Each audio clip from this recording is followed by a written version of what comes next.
template from my sharpened pencils quilt pattern since it's a fairly simple one. So the first thing that we're going to need to do is we need to cut out our templates. Now on your templates, a lot of times if it has this dashed line, that's its final stitching line, and this outside line will be its cutting line. So we want to cut a bit larger than that cutting line because we'll be using it later on to square up our piece. So you'll want to just use a pair of paper scissors to prepare your pattern. Make sure that you make a copy of your pattern and don't use your original so that you can go back and make more later. So we have our little paper ready, and when we foundation paper piece, we need to be able to see the lines on both sides of the template.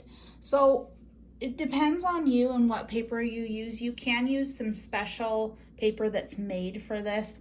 I usually just use my printer paper because it's what I already have on hand. So if you can't see your lines from the back, there's a couple of things you can do. You could trace with a pencil, put this up in a window and trace it onto the back so you could see it. For me, that's a little time consuming. So one really quick way of doing this so you can see is just folding it. So you can go ahead and fold on each of those lines so that on the back, you'll be able to see the crease.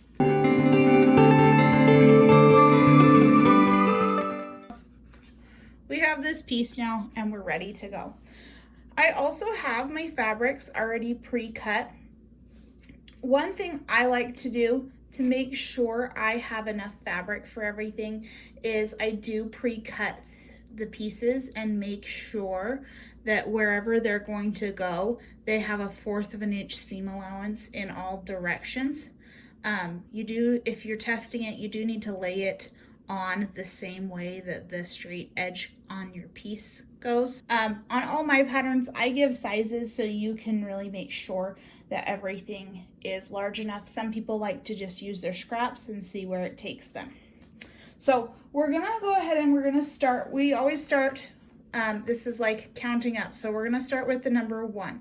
So on our pencil quilt here, this is a pencil and number 1 is the lead. So we're gonna grab the lead fabric and you want to position this in the center of this number 1 area on the back. So I can see my creases and I can just position it right there.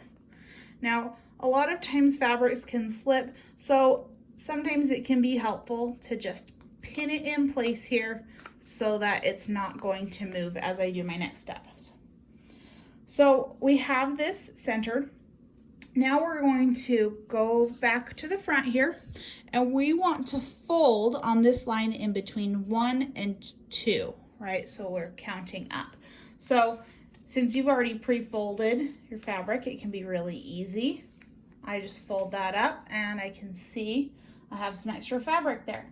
I'm gonna trim this fabric to 1/4 of an inch away from the fold. It says we're gonna unfold the paper and we want to lay the wood fabric or fabric number 2 right side together with fabric number 1.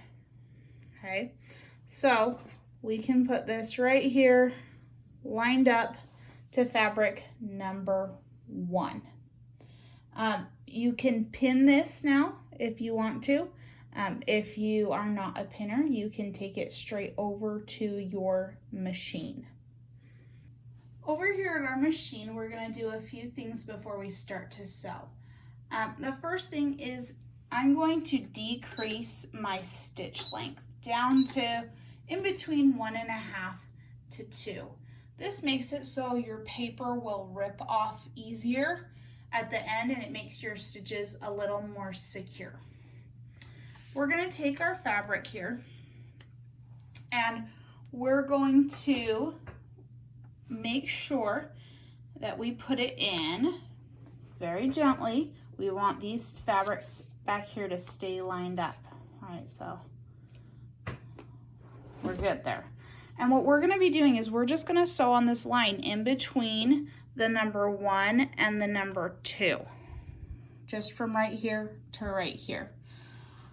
Now, a lot of people, they have different things that they like to do with when they are sewing this.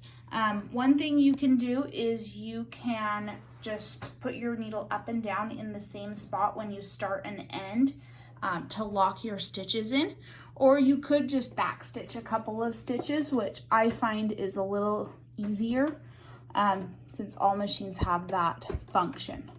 So I'm going to put this in. I have my needle centered on my machine because I don't need to worry about 1/4 of an inch because I'm just sewing on the line. So I find it easiest to sew that way. And I usually put my needle down to start in the right spot.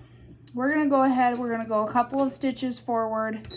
I am gonna do the back stitch method, just 2 stitches forward, 2 stitches back. We'll sew all the way down this. When I get to my other end, I'm gonna again go back 2 stitches to lock this in.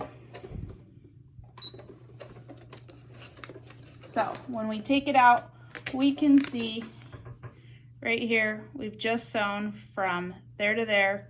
That's it on the back, there to there. I'll go ahead and I'll trim my threads and move on to our next step. All right, so my threads are trimmed. Now that I have this first one sewn on, I can take out that pin that was holding our number 1 fabric in place so it didn't move too much. And we're gonna do a couple of things. So now that we have this sewn, the first thing that we need to do is we need to iron it flat. So you're gonna flip the fabric so that it's going the right way. And then really quickly, we're going to just iron that flat. All right, we have this ironed now.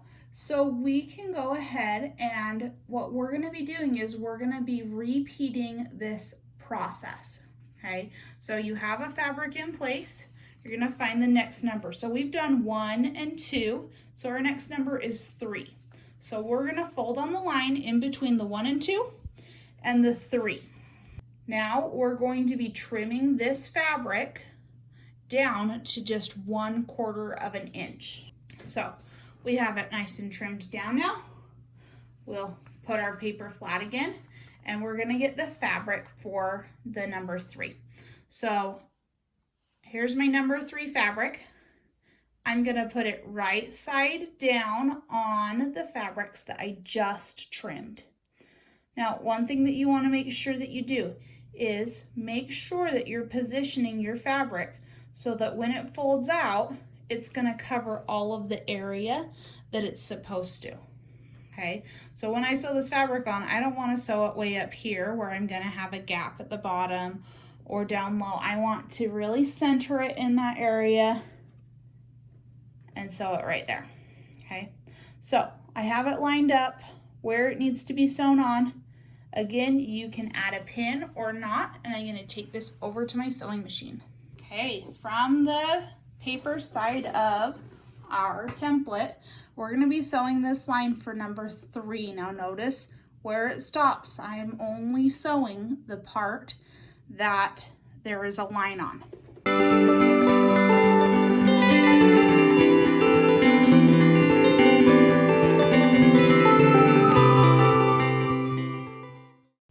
Now we're just going to continue to repeat this same process. No matter how many numbers you have, it's all the same.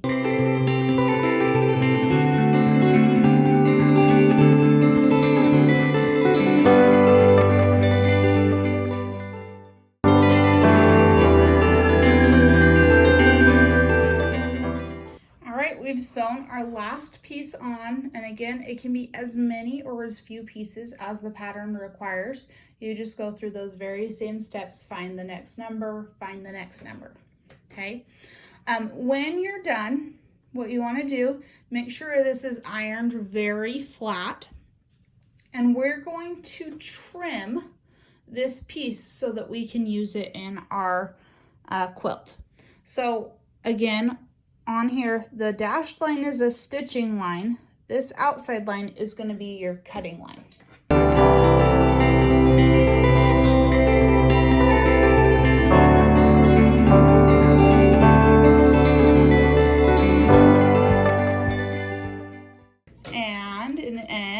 got this lovely paper. It's all squared up. If we turn to the right side, all of our fabrics are there. You can see that this is going to be a great little pencil tip for the sharpened pencils quilt. And that's that for foundation paper piecing.